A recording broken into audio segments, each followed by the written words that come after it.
Vamos, neste momento, meditar na palavra de Deus. Quem quiser ser fortalecido a sua vida espiritual, deve se alimentar da revelação da palavra de Deus. E é isso que estamos fazendo todos os dias, meditando, se fortalecendo e compartilhando ainda com vocês através da rede social. Meus amados, meus queridos, eu quero dizer nesta oportunidade que Deus nos concede, que Deus não investe na vida de todo mundo de todo jeito. Deus, ele pega o moreno, o gordo, o magro, o alto, o baixo. Ele ama a todos sem fazer acepção. Mas pode Deus fazer investimento na área de alguém, ou de um povo, ou de uma nação, e alguém não aceitar esse investimento. Porque os olhos do ser humano é ligeiro para olhar para a aparência. Mas ainda bem que graças damos porque temos um Deus que ele vê tudo. E ele não olha pela aparência, ele olha sabendo o passado, o presente e o futuro. Deus lutou por Israel. A Bíblia diz que Deus fez a parte dele. Israel foi quem não fez a sua parte. No capítulo onde estamos meditando, de Deuteronômio, capítulo 29, versículos 3 e 4, claro que temos conhecimento do texto completo, da parte de Deus. Israel deixou muito a desejar, porque Israel sempre olhava pelo lado negativo. Foi tanto que aqueles de 20 anos acima, Deus não permitiu, senão Josué e Caleb entraram na terra prometida. Os olhos de Israel estavam fixados no lado negativo. Israel olhava no mundo secular, no mundo físico, eles temiam que os olhos, naturalmente falando, que eles contemplavam. E a palavra de Deus diz que devemos olhar para Deus, olhar para Cristo. A Bíblia diz, não tema o que está no mundo, porque maior o que estar convosco. Seja o problema que for, eu quero lhe dizer nesta manhã, olhe para Jesus. Olhe para Jesus. Olhamos para Jesus. Ele é o autor e consumador da fé. Não caia na descrença, emprestando seus olhos à carne, ao inimigo, para olhar para onde não convém. Glória a Deus, aleluia. Olhe para Jesus, olhe para a palavra dele, olhe para o que ele tem feito. Observe que está escrito onde saímos do Evangelho de Mateus para vir para Deuteronômio, está escrito desta forma: se porém os teus olhos forem maus, o teu corpo será tenebroso. Se portanto a luz que há em ti são trevas, quão grandes serão tais trevas? E o que é tenebroso, é obscuro, é o fundo do túnel, é viver uma vida na escuridão.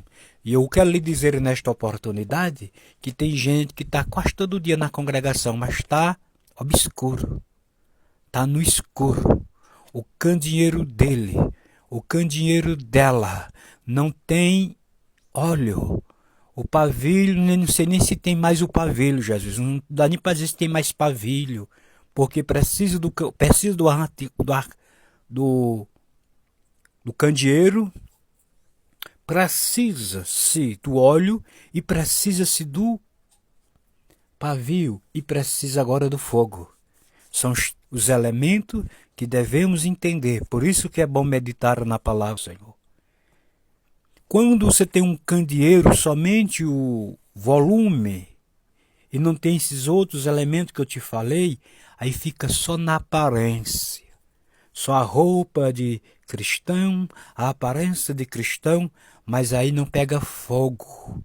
Não pega fogo. É por isso que tem muitas pessoas aí sem entender alguma coisa, porque eu quero lhe dizer que a Bíblia revela tudo. Vai para os cultos, não se alegra, não sente vontade de dar glória, não chora de alegria, não se era batizado com o Espírito Santo, não fala mais em mistério, em língua, é porque você está com um problema e não quer reconhecer.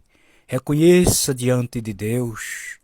Reconheçamos quando viemos a perceber que tem algo atingindo a vida espiritual antes que caia, literalmente falando. Porque o pior impacto de uma tragédia se chama queda. A queda ao cair onde se arrebenta. E às vezes um carro, quando ele vira, quando ele tomba, nem presta mais para recuperar, não presta. Se tiver cuidado, a gente evita essas tragédias. Israel podia ter evitado isso, porque o tentador, ele tenta a todos. Ele tentou até Jesus, até Cristo ele tentou. Mas quantas vezes Jesus caiu na tentação de Satanás, dos fariseus, dos saduceus? Quantas vezes? Jesus deu exemplo pelo lado positivo para tirar a gente do lado negativo. Quero dizer, Jesus deu exemplo em tudo do lado positivo para nos trazer do negativo para o positivo. Então, devemos entender qual é a vontade de Deus. Observe aqui que ele diz: ninguém pode servir a dois senhores, porque há de odiar a um e amar o outro, ou se dedicará a um e desprezará o outro. Não podeis servir a Deus e a Mamon, que é o dinheiro. Tem gente que é escravo da vida material. Quando é para receber, não tem dificuldade nenhuma, mas quando é para contribuir, o demônio do impedimento se manifesta na presença da pessoa. E às vezes está escondido por debaixo das vestes, do olhar, do falar, do pensar.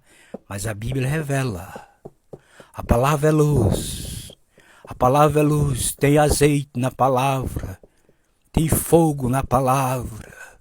Para iluminar e queimar todo o mal e ajudar-nos a servir a Deus. Israel sempre olhou pelo lado negativo. Israel, quando vinha a prova, vinha a luta, eles sempre olhavam para o lado negativo. E eu quero lhe dizer que o homem e a mulher que quer servir a Deus, mesmo ainda quando cai, ainda olha para Deus com os olhos positivos. Ainda olha para Deus com uma mente pura. E se não tiver puro, diz: Deus me purifica. Isso é que é positivo. É uma mente, é uns olhos positivos olhando para Deus. E não duvidar de Deus, duvidar da palavra, duvidar dos vasos dele, ficar nas escondidas, entre quatro paredes, com rebelde, com quem não tem compromisso, falando às escondidas. Vá se converter a Jesus, senão você vai para o inferno do jeito que está. Glória, aleluia, Jesus querido. Eu tenho dito que a gente dá aqui o que Deus tem nos dado. E não é só aqui nas redes sociais. Deus é testemunha, alguns são testemunhas por onde o Senhor permitir. Nos abrir a boca e falar da sua grandeza pelas suas infinitas misericórdias. No bom sentido, falando a Bíblia, mas querendo ver você de bem, com Deus, consigo mesmo, com sua própria pessoa, quero dizer no sentido emocional, sentido físico, sentido espiritual, sentido sentimental e em todo sentido, porque a palavra de Deus é benção, ela só soma, oh glória, aleluia.